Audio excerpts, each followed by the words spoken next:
Alors mon parcours, moi je suis plutôt d'un milieu scientifique. J'ai fait des études de maths. Moi je fais des sites internet, donc je travaille à la maison. Je suis née en Bretagne et pour mon travail j'étais obligée d'aller migrer en Normandie. On avait tous les deux Moi je suis arrivée ici, ça va faire 5 ans le 1er octobre. J'étais militaire pendant 35 ans à l'armée belge. Parce qu'en fait, au jour d'aujourd'hui, il y a du chômage à n'en plus finir. On pourrait tous être à mi-temps, avoir une vie à côté de notre travail. Et ça ne veut pas dire ne rien faire, ça veut dire être créatif, ça veut dire produire aussi du bonheur, ça veut dire s'entraider. Mais tout de suite, on touche à quelque chose de compliqué. Il y a le nouveau et l'ancien monde.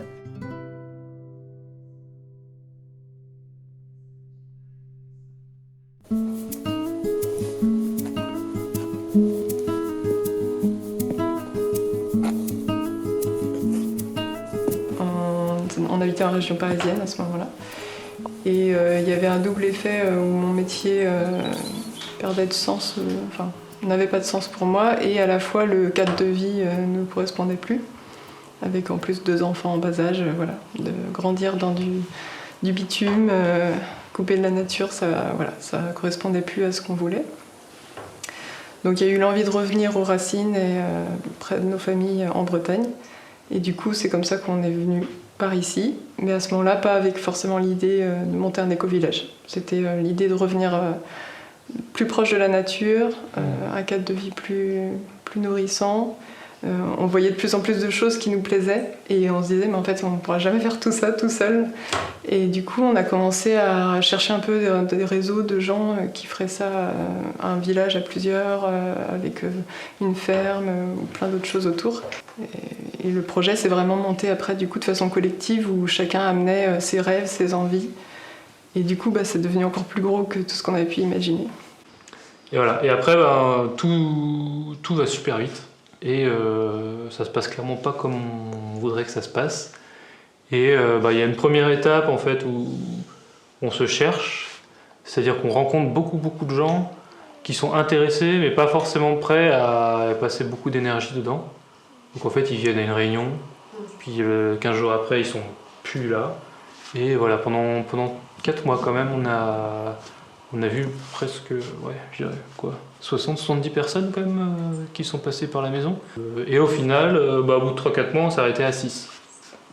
Et quand on était tous les 6, qui en gros on savait qu'on était à peu près motivés, là on a arrêté en fait d'ouvrir à l'extérieur.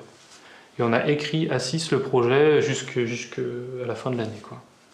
On a écrit quels sont nos rêves, quel type de maison, quel type d'activité, quelle surface de bâtiment, enfin voilà, vraiment écrit de façon abstraite, pas liée au lieu dit ici, du projet, quoi. Ça s'appelle ça le programme. Voilà.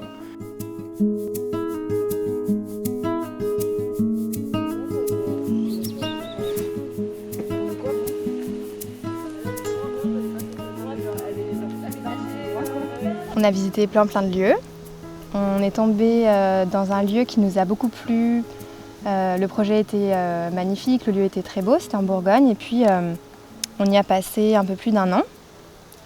Et ça n'a pas fonctionné. C'est le PFH, je sais pas si le putain de facteur humain, qui fait capoter les 3/4 des projets. Et là, c'était compliqué à gérer en termes humains. On a vécu des choses assez fortes, assez douloureuses. Et au final, on s'est dit qu'on ne pouvait faire que partir. C'était plus possible. Les projets de certaines personnes étaient plus de former, de quitter la société pour reformer un espèce de microcosme dans lequel ils contrôleraient tout.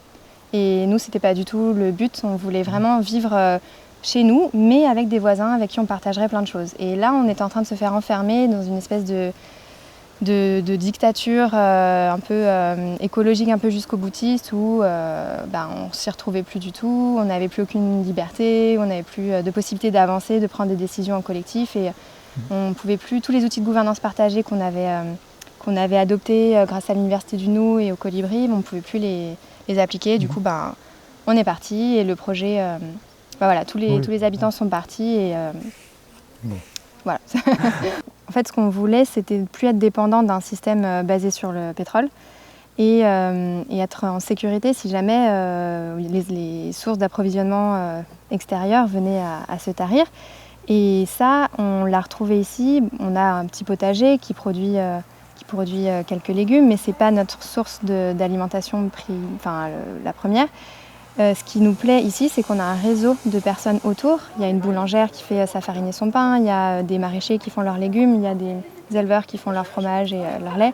Et du coup, on sait qu'au niveau local, on est très résilient, parce qu'il y a déjà des gens qui produisent. Donc, c'est plus une priorité pour nous de produire sur notre lieu, parce qu'on l'a dans un rayon autour de nous de 5-10 km, des choses accessibles et qui nécessitent juste d'avoir des jambes pour aller chercher, quoi.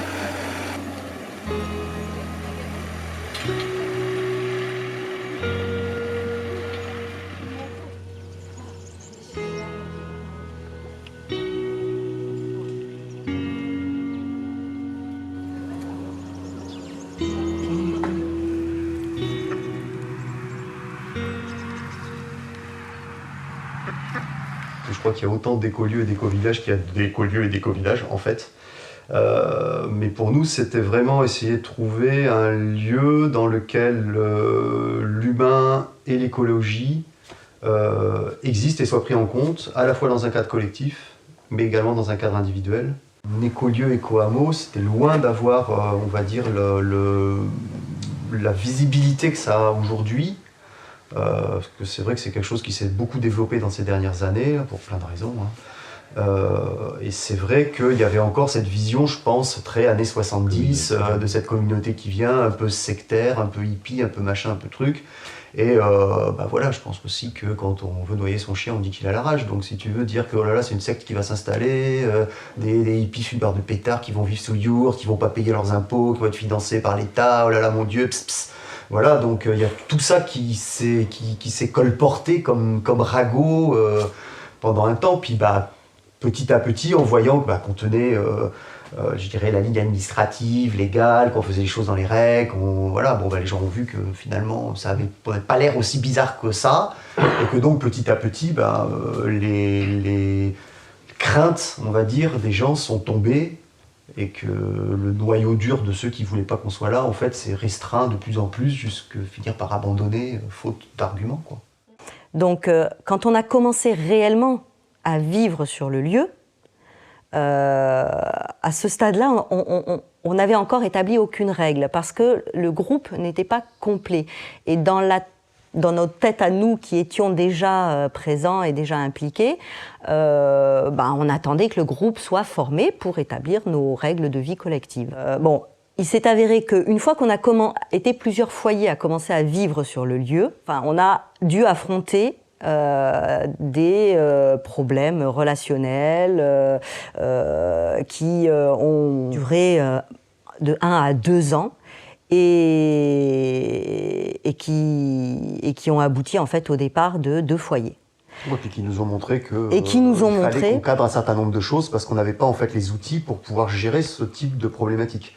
Parce que en fait on s'est rendu compte que déjà on n'avait pas vraiment de définition de ce qu'on était et de qu'est-ce qui nous animait, et donc ça on s'est rendu compte que c'était important de le poser pour que les gens qui viennent sachent où ils mettent les pieds en quelque sorte. Et puis qu'on n'avait pas mis en place de processus pour ceux qui arrivent, comment ils rentrent dans le collectif, quand ils veulent sortir, comment ils s'en vont. Toutes ces questions-là, on ne les avait pas traitées en fait. Et donc à un moment donné, on a ressenti le besoin, puis on a eu l'opportunité de le faire, de se faire accompagner en fait par quelqu'un qui pendant 1 an est venu et nous a aidé à structurer notre groupe dans justement cette phase où on avait des problèmes relationnels avec certains membres du groupe qu'on n'arrivait pas à régler en fait. Et donc là, à partir de là, on a fait un gros travail dans lequel on a défini comment on voulait fonctionner, comment ça marchait, comment les choses se passaient. On a vraiment coécrit tous ensemble. Et du coup, on en est ressorti, je pense, beaucoup plus fort dans notre collectif. C'était vraiment à savoir comment les choses se passent, où on va, quelles sont les limites. Voilà, on a défini tout ça. Et c'est vrai que ça a permis aux personnes justement avec qui ça se passait mal de pouvoir partir beaucoup plus sereinement, je pense. Et surtout de pouvoir accueillir les nouvelles personnes de façon beaucoup plus juste, je dirais, à la fois pour elles et pour nous. Et du coup, toutes les personnes qu'on a accueillies depuis dans le collectif, ça s'est pour l'instant toujours très bien passé. Et les personnes ont vraiment trouvé leur place sans difficulté en fait. S'il s'avère que ce que les gens recherchent, ou ce que nous on attend, c'est pas compatible, il faut mieux le savoir tout de suite. Et dire, bah non, bah c'est pas là, allez ailleurs. Il y a des écoliers, il y en a plein. Donc voilà, et ça c'est quand même vachement important, parce que c'est vraiment trop con 6 mois plus tard de se rendre compte que bah non, finalement, j'ai acheté, j'ai commencé à construire ma maison, puis bah non, bah finalement c'est pas là où je vais rester, quoi. Donc qu'est-ce qu'on fait, quoi?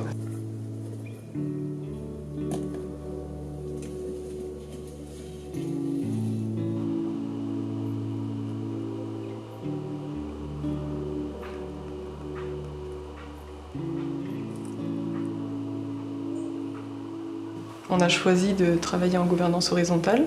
Ça, c'était un peu le ciment du groupe dès le départ. Et d'ailleurs, au tout départ, on a vraiment, avant même d'écrire le rêve, c'était vraiment juste comment on va décider ensemble, quoi. C'est la première chose qu'on s'est demandé.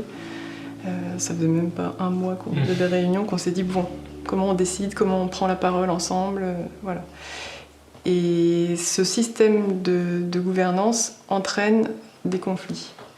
Alors, des conflits, il y en a partout, mais ça entraîne une façon différente de les gérer.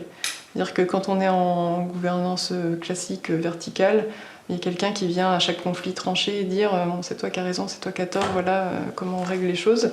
Là, c'est pas possible, il n'y a pas une personne qui vient nous dire comment on fait les choses et on est obligé de se responsabiliser chacun. Et du coup, chaque conflit, il va falloir en faire quelque chose. Et on ne peut pas juste le mettre sous le tapis parce que ça ne marche pas. Donc ça me demande beaucoup d'énergie. Je dirais que c'est le genre de projet où on est à 100% dedans, voilà, même la nuit, quoi. Et donc il y a un côté, faut accepter ça, quoi, d'être autant immergé et que le travail et la vie personnelle, enfin tout se mélange un peu. C'est aussi accepter un peu de faire face à ses démons, à toutes ces petites blessures, parce que ça, voilà, tout ce qui est aspect collectif, ça va forcément appuyer partout où ça fait mal, quoi. Faire partie d'un collectif, alors c'est pas trop dans notre culture. Dans notre culture, on pense de fait comment on appelle ça, tout ce qui est de l'ordre de la discussion commune, souvent comme un affrontement. Dire, politiquement, on s'affronte, on impose son idée, Et en fait, c'est pas du tout ça. C'est-à-dire, être dans un collectif, d'abord, la première chose, c'est vouloir le bien du collectif. Parce que le bien du collectif, c'est son bien à soi. Et donc, du coup, il y a forcément déjà, effectivement, l'idée qu'on vient avec bienveillance, qu'on vient en étant capable de lâcher prise, et s'il n'y a pas ça, ça ne peut pas fonctionner. C'est pour ça qu'on a dans nos chartes aussi des processus qui permettent de mettre de côté une personne qui, à un moment donné, deviendrait toxique pour le collectif et qui foutrait tellement le bordel qu'en fait, le collectif s'effondrerait sur lui-même, quoi. C'est important de considérer le collectif comme une personne morale. Il faut la protéger, cette personne, parce que c'est elle qui fait que la vie du collectif existe. Et si à un moment donné, elle s'effondre, alors tout explose, quoi. Et ça, c'est assez primordial. Et jusqu'à présent, on n'a jamais eu besoin de recourir à ça. Donc, ce qui veut dire qu'effectivement, quand c'est fait dans un bon esprit, ça fonctionne, quoi. Il n'y a pas de problème.